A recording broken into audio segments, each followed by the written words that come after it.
नमस्कार मित्रों, स्वागत है। बने रहिए बनारसी अंचल के साथ। तो लीजिए बी सीरीज का अगला पेपर करते हैं।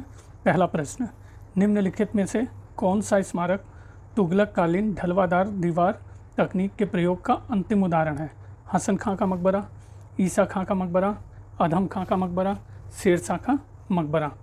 तो जो स्मारक तुगलक कालीन ढलवादार दीवार तकनीक के प्रयोग का अंतिम उदाहरण है वो है आपका बी ईसा खां का मकबरा।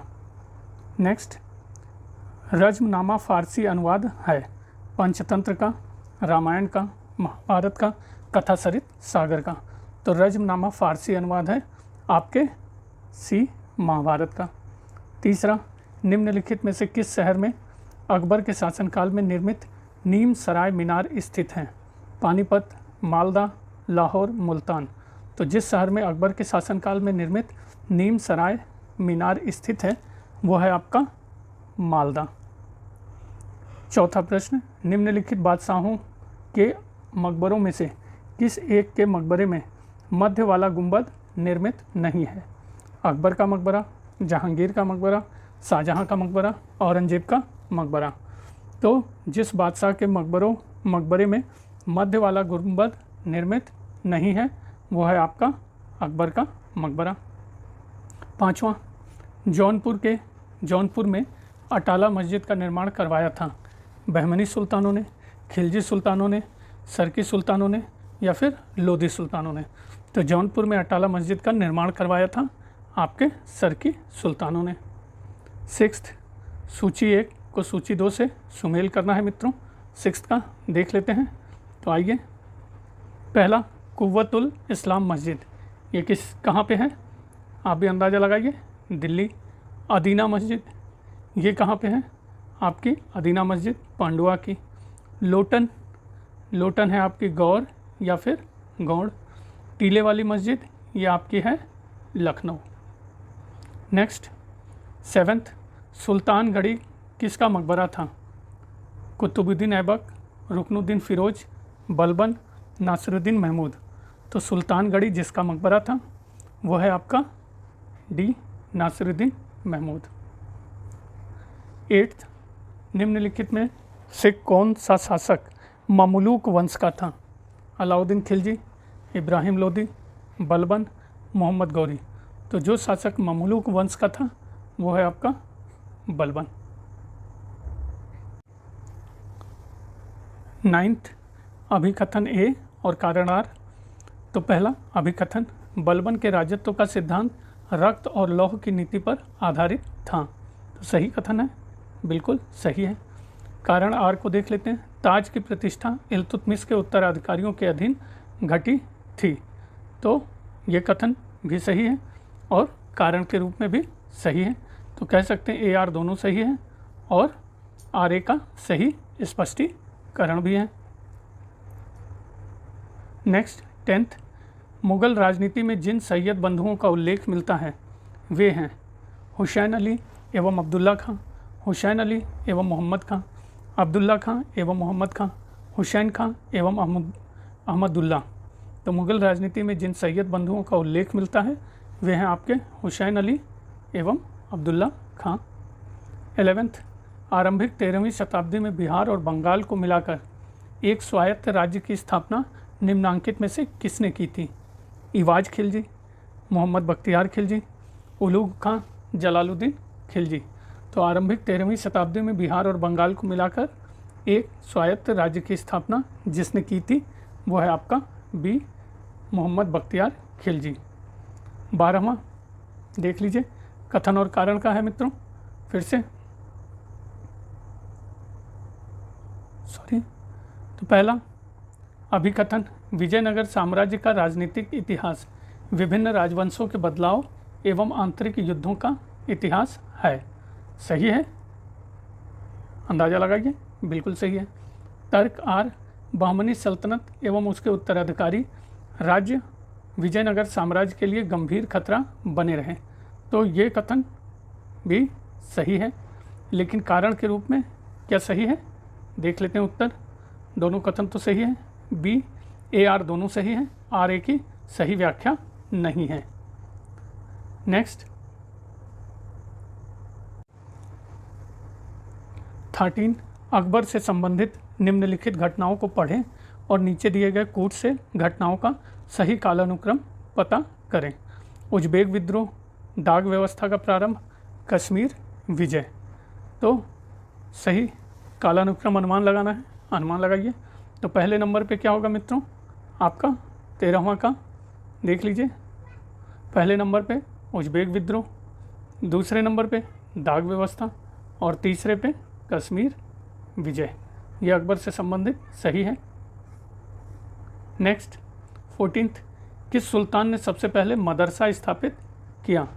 कुतुबुद्दीन ऐबक, इल्तुतमिश, नासिरुद्दीन महमूद या फिर बलबन। तो जिस सुल्तान ने सबसे पहले मदरसा स्थापित किया वो है आपका इल्तुतमिश। 15th, बहलोल लोदी के संदर्भ में निम्नलिखित में से कौन सा कथन सही नहीं है? तो देख लीजिए, उसने जौनपुर के सरकिस सुल्तानों की ताकत को पूरी तरह से नष्ट कर दिया। सही है, बिल्कुल सही है। बी, अपने 38 साल के लंबे शासनकाल में उसने नागरिक प्रशासन के क्षेत्र में कई प्रयोग किए। तो सही है। तो ये मित्रों अंदाज़ा लगाइए, सही नहीं है। तीसरा, सैयद सुल्तानों से विरासत में पाई गई दिल्ली सल्तनत की प्रशासनिक संस्थाओं को बनाए रखा। तो बहलोल लोदी के बारे में सही है। डी, बहलोली सिक्के का चलन दिल्ली सल्तनत के मुद्रा शास्त्रीय इतिहास में एक महत्वपूर्ण उपक्रम माना जाता है। बिल्कुल सही। नेक्स्ट 16, सुमेल करना है मित्रों। देख लीजिए, शब्दावली और अर्थ दिया हुआ है। तो सही, बिटकची, बिटकची दिया हुआ है, बिटकची होता है मित्रों, ये भी कहीं कहीं मिलता है। तो पहला किसे? सैन्य लिपिकार। दूसरा मीर अदल, मीर अदल तो मुख्य न्यायाधीश। उलूश, उलूश मित्रों किससे? कबीला। वाकयानवीस सचिव, ये अंत में बचा है दरबारी इतिहासकार। नेक्स्ट 17th, निम्नलिखित में कौन सा एक पद शाही आदेश को सूचित करता है? कारकुन, देशमुख, फरमान या फिर पाटिल। तो जो एक पद शाही आदेश सूचित करता है वह है आपका फरमान। 18th, शेख बायजीद के आध्यात्मिक उत्तराधिकारियों को अलग अलग क्षेत्रों में अलग अलग नामों से जाना जाता था। इस संबंध में निम्नलिखित में से कौन सा सही सुमेलित नहीं है? तो अंदाज़ा लगाइए, आप भी अनुमान लगाइए। इस्किया, मध्य एशिया और ईरान, तो ये सही है।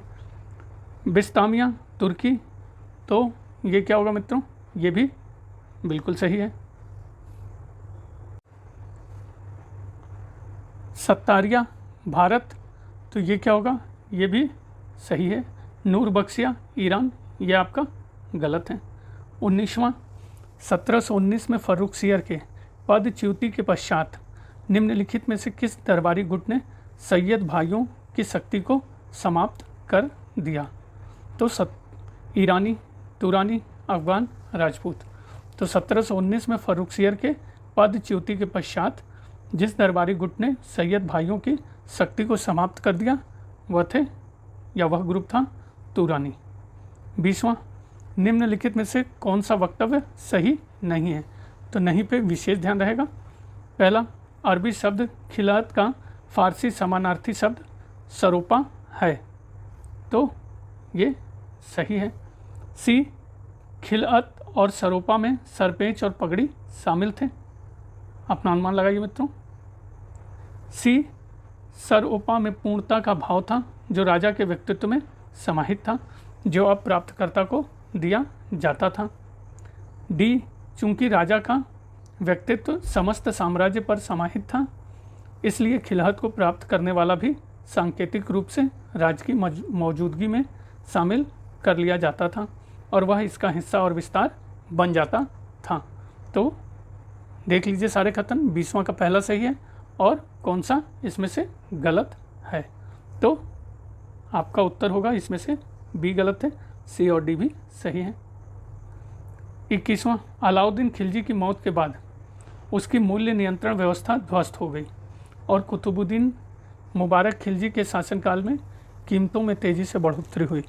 निम्नलिखित में कौन सा इतिहासकार यात्री मुबारक खिलजी के शासनकाल के दौरान बढ़ती कीमतों के बारे में उल्लेख करता है?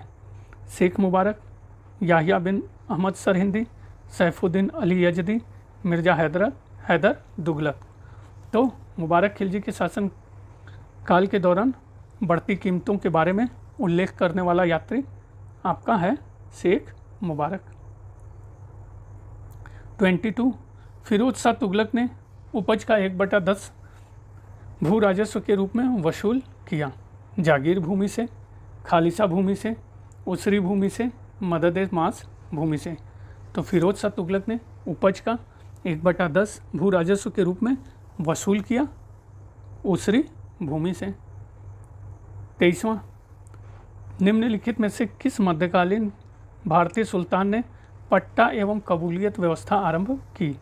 इल्तुतमिश, फिरोज शाह तुगलक, शेर शाह या अकबर? तो जिस मध्यकालीन भारतीय सुल्तान ने पट्टा एवं कबूलियत की व्यवस्था आरंभ की वो है आपका शेर शाह। 24वां यह किसका दावा है कि शिवाजी का स्वराज्य केवल मात्र वतन की प्रतिकृति थी? Andre Wink, V A. Smith, A R. Kulkarni, Jadunath सरकार।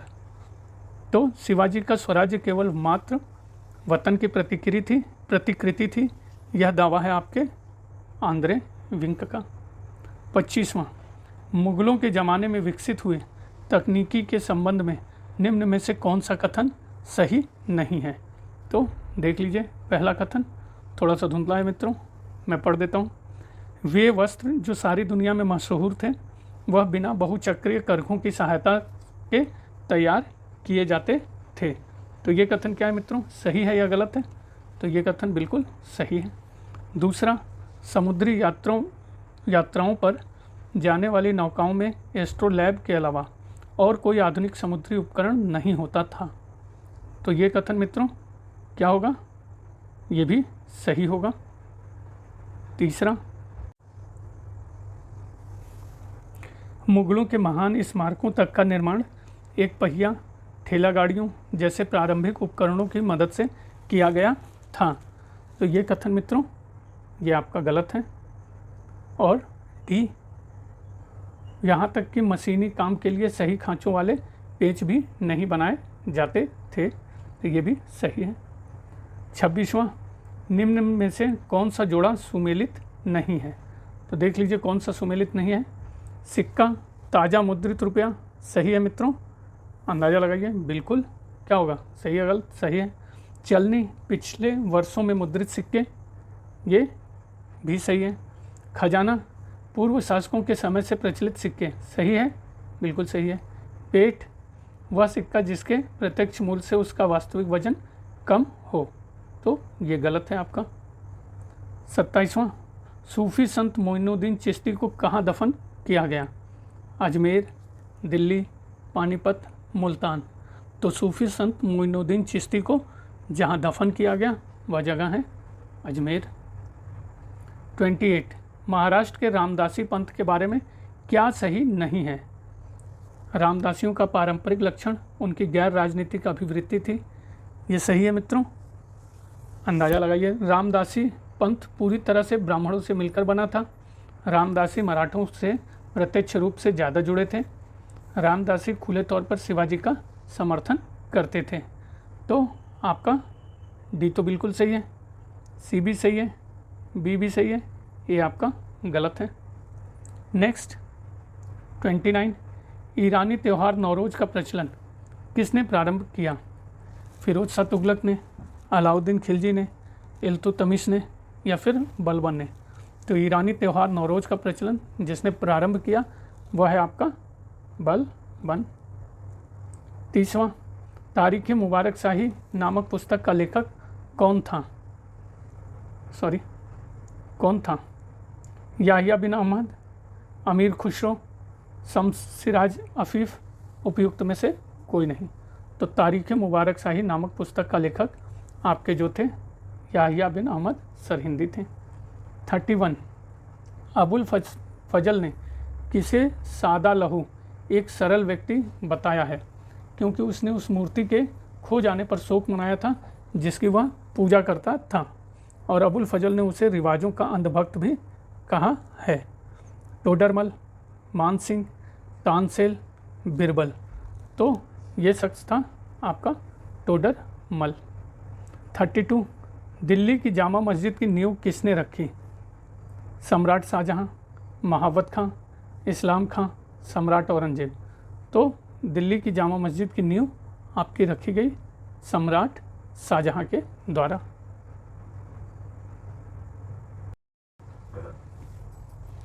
सुल्तान अलाउद्दीन खिलजी के बारे में कौन से कथन सही हैं? उसे मालूम था कि नमाज प्रार्थना कैसे पढ़ी जाए, लेकिन उसने कभी भी रोज़ा उपवास नहीं रखा। तो ये सही है, बिल्कुल सही है। उसने नशीले पेयों को निषिद्ध किया, तो ये भी सही है। तीसरा, उसने सरदारों को मनचाही संख्या में विवाह करने के लिए प्रेरित किया, तो ये कथन मित्रों ये भी गलत है। डी, वह शरीयत के अनुसार राज्य के संचालन के लिए उलेमा से सहमत था, तो ये भी कथन मित्रों सही है गलत? तो गलत है। आपका ए और बी बिल्कुल सही है, ए और बी देख लीजिए। उसे मालूम था कि नमाज प्रार्थना कैसे पढ़ी जाए, लेकिन उसने कभी भी रोज़ा उपवास नहीं रखा। उसने नशीले पेयों को निषिद्ध किया।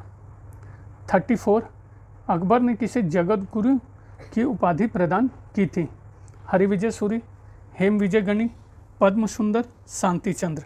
तो अकबर ने जिसे जगत गुरु की उपाधि प्रदान की थी वो है आपका हरिविजय सूरी। 35, निम्नलिखित में से किसने 4 परिधीय न्यायालयों सर्किट कोर्ट्स को आरंभ किया, जिनमें 3 बंगाल और 1 बिहार के लिए था? Warren Hastings, Lord Cornwallis, William Bentinck या लॉर्ड डलहौजी। तो जिसने 4 परिधीय न्यायालयों को आरंभ किया जिसमें 3 बंगाल और 1 बिहार के लिए था, वो है आपका लॉर्ड कॉर्नवालिस। कथन और कारण का है मित्रों, तो देख लीजिए। पहला कथन, लगभग 1715 से बंगाली व्यापारियों ने ब्रिटिश नौपरिवहन सेवा के विकल्प और अपने मालवाहक यातायात के लिए ब्रिटिश पोतों के उपयोग को प्राथमिकता दी। तर्क, वे निजी जहाज को अपना माल सौंपने में असल में उस कंपनी को माल सुपुर्द कर रहे थे जिसका अंग्रेज़ों के पास विशेषाधिकार था। तो दोनों ही कथन क्या है मित्रों, बिल्कुल सही है और तर्क भी सही है। तो कह सकते हैं ए आर दोनों सही है और सही व्याख्या भी है। 37, उस अंग्रेज अधिकारी का नाम बताइए जिसने चंद्रगिरी के शासक से वर्ष 1639 में मद्रास पट्टे पर लिया था? Sir George Oxenden, Francis Day, sir Thomas Roe, sir John Child. तो सही उत्तर है आपका फ्रांसिस डे। उस अंग्रेज अधिकारी का नाम था जिसने चंद्रगिरी के शासक से वर्ष 1639 में मद्रास पट्टे पर लिया था।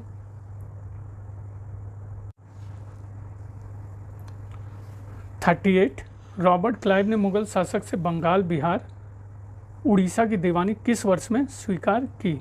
1761, 1765, 1778 या 1781। तो रॉबर्ट क्लाइव ने मुगल शासक से बंगाल, बिहार, उड़ीसा की दीवानी जिस वर्ष में स्वीकार की वह वर्ष है मित्रों 1765।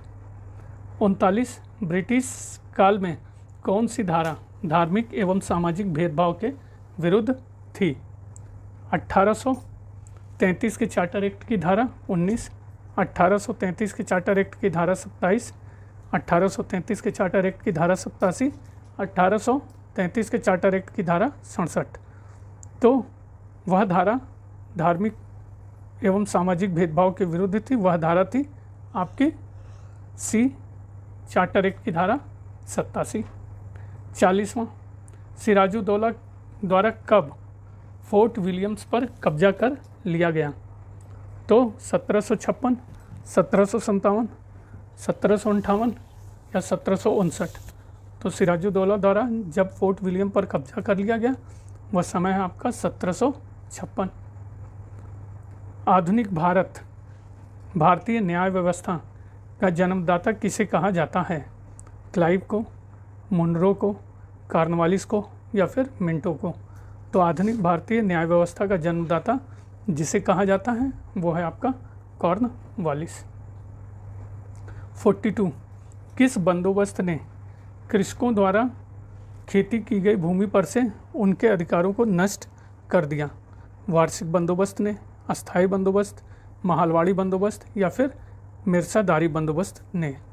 तो जिस बंदोबस्त ने कृषकों द्वारा खेती की गई भूमि पर से उनके अधिकारों को नष्ट कर दिया वो है आपका अस्थायी बंदोबस्त।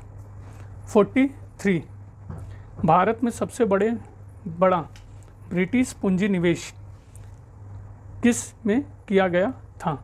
पटसन के कारखानों में, रेलवे, बैंकिंग, बीमा और नौ परिवहन में, चाय एवं कॉफ़ी के बागानों में या नील बागान? तो भारत में सबसे बड़ा ब्रिटिश पूंजी निवेश जिसमें किया गया था वो है आपका रेलवे, बैंकिंग, बीमा और नौ परिवहन में। 44 हथकरघा उन्नयन के क्षेत्र में ऑल इंडिया स्पिनर्स एसोसिएशन की स्थापना किसने की? महात्मा गांधी, NM जोशी, दादा भाई नौरोजी, पारसी कावसजी नानाभाई दाभार? तो हथकरघा उन्नयन के क्षेत्र में ऑल इंडिया स्पिनर्स एसोसिएशन की स्थापना आपके महात्मा गांधी ने की। 45 यूनाइटेड पैट्रियाटिक एसोसिएशन की स्थापना किसने की? सर सैयद अहमद खां, गोपाल कृष्ण गोखले, बाल गंगाधर तिलक, लाला लाजपत राय? तो यूनाइटेड पैट्रियाटिक एसोसिएशन की स्थापना आपकी की गई सर सैयद अहमद खां। 46 समाज सुधारकों के निम्नलिखित युग्मों में कौन सा विधवा शिक्षा के मुद्दे पर अग्रणी थी? तो मित्रों थोड़ा सा धुंधला है, देख लीजिए। BS मालाबारी और के श्रीधालु रायडू, ईश्वरचंद विद्यासागर और केशव चंद्र सेन या फिर MG रानाडे और RG भंडारकर या फिर DK कर्वे और रमाबाई? तो सही उत्तर है DK कर्वे और रमाबाई। प्रश्न क्या था? समाज सुधारकों के निम्नलिखित युग्मों में कौन सा विधवा विवाह शिक्षा के मुद्दे पर अग्रणी थी? तो वो था DK कर्वे और रमाबाई। 47 तोहफात उल मुवाहिदीन है मूर्ति पूजा के विरुद्ध लेख। एक लेख जिसमें सती प्रथा की निंदा की गई है, एक लेख जिसमें स्त्री शिक्षा को समर्थन दिया गया है, विधवा पुनर्विवाह संबंधी लेख। तो तोहफात उल मुवाहिदीन आपका था मूर्ति पूजा के विरुद्ध लेख। 48 निम्न में से कौन प्रेस की स्वतंत्रता के समर्थक थे? Charles Metcalfe, Lord Hastings, Lord Macaulay, उपयुक्त सभी? तो जो प्रेस की स्वतंत्रता के समर्थक थे Charles Metcalfe, Lord Hastings, Lord Macaulay, मतलब उपयुक्त सभी। तालिका मिलाइए। 49 देख लीजिए मित्रों मिलान करके। कुंवर सिंह कहाँ से मैच करेगा? बिहार से। मौलवी अहमदुल्ला ये कहाँ से मैच करेंगे? फैजाबाद से। मंगल पांडे बैरकपुर और जीनत महल आपका दिल्ली। 50 अंग्रेज़ों के विरुद्ध विद्रोह करने वाला प्रथम जनजातीय समूह था? कोल, मुंडा, खंसी, संथाल? तो अंग्रेज़ों के विरुद्ध विद्रोह करने वाला प्रथम जनजातीय समूह आपके था खस्सी। 51 निम्नलिखित में से गदर पार्टी का नेता कौन था? सरदार भगत सिंह, लाला हरदयाल, VD सावरकर, BG तिलक? तो गदर पार्टी का नेता आपके थे B लाला हरदयाल। 52 निम्नलिखित में से किसने अपना राजनीतिक जीवन उदारवादी के रूप में आरंभ किया परंतु बाद में उसके आलोचक बन गए? विपिन चंद्र पाल, सुरेंद्र नाथ बनर्जी, बाल गंगाधर तिलक, गोपाल कृष्ण गोखले? तो जिसने अपना राजनीतिक जीवन उदारवादी के रूप में आरंभ किया परंतु बाद में आलोचक बन गए वो हैं आपके विपिन चंद्र पाल। 53 बाल गंगाधर तिलक को किसने भारतीय असंतोष का जनक कहा? Valentine सिरोल, mister Rand, Kingsford, Amherst? तो बाल गंगाधर तिलक को जिसने भारतीय असंतोष का जनक कहा वो हैं आपके वैलेंटाइन शिरोल। 54 मित्रों, थोड़ा सा ये धुंधला है, क्षमा चाहता हूँ, मैं पढ़ देता हूँ, आप प्लीज़ सुन लीजिए ध्यान से। 1932 में कलकत्ता विश्वविद्यालय के दीक्षांत समारोह में बंगाल के गवर्नर पर किस क्रांतिकारी महिला ने गोली चलाई? बीना दास, प्रीतिलता वाडेकर, सुनिधि राय या अंबिका चक्रवर्ती? तो 1932 में कलकत्ता विश्वविद्यालय के दीक्षांत समारोह में बंगाल के गवर्नर पर जिस क्रांतिकारी महिला ने गोली चलाई वह महिला थी बीना दास। 55 निम्नलिखित में से किस एक ने महात्मा गांधी को गेहूं की भूमि और टैगोर को गुलाब का उद्यान कहा है? Louis Fischer, Dennis Dalton, Webb Miller या रेगिनॉल्ड रेनॉल्ड्स ने? तो जिस एक ने महात्मा गांधी को गेहूं की भूमि और टैगोर को गुलाब का उद्यान कहा है वो है आपका ए लुई फिशर। 56 ब्रिटिश प्रधानमंत्री क्लीमेंट एटली ने भारत को सत्ता हस्तांतरण की अंतिम तारीख तय कर दी थी। कब? जून 1947, अगस्त 1947, जून 1948, अगस्त 1948। तो क्लीमेंट एटली ने भारत को सत्ता हस्तांतरण की अंतिम तारीख जो तय की थी वो है जून 1948। 57 1909 में इंग्लैंड में इंडिया काउंसिल के निम्नलिखित में से कौन सदस्य नियुक्त किए गए? MP सिन्हा एवं सुरेंद्र नाथ बनर्जी, केसी दास एवं सैयद हुसैन बिलग्रामी, सरगंगा सिंह एवं आगा खां, CP रामास्वामी अय्यर एवं अली इमाम। तो 1909 में इंग्लैंड में इंडिया काउंसिल के जो सदस्य नियुक्त किए गए वह हैं आपके 57 का बी केसी दास गुप्ता एवं सैयद हुसैन बिलग्रामी। 58 1950 से 52 के मध्य जम्मू के डोंगरों के संघर्ष का नेतृत्व किसने किया? कर्ण सिंह, शेख अब्दुल्ला, SP मुखर्जी, श्यामाचरण बनर्जी। तो 1950-52 के मध्य जम्मू के डोंगरों के संघर्ष का नेतृत्व आपके किया गया कर्ण सिंह के द्वारा। 59 निर्गुण देशों का सम्मेलन 1961 में किस स्थान पर आहूत किया गया था? बांडुंग, बेलग्रेड, नई दिल्ली, जकार्ता। तो निर्गुण देशों का प्रथम सम्मेलन 1961 में जिस जगह पर आहूत किया गया वो जगह थी बेलग्रेड। और इस सीरीज का मित्रों अंतिम प्रश्न 60वां देख लीजिए।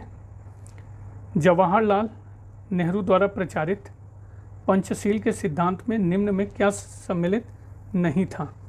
समानता और परस्पर लाभ पहुंचाना, ये सम्मिलित था। शांतिपूर्ण सहअस्तित्व, ये भी सम्मिलित था। अनाक्रमण, ये मित्रों भी सम्मिलित था। एक दूसरे के आंतरिक मामलों में दखल अंदाजी, ये सम्मिलित नहीं था। तो ये मित्रों 20 सीरीज का 60-61 प्रश्नों की सूची है जिसमें मध्यकालीन और आधुनिक हैं।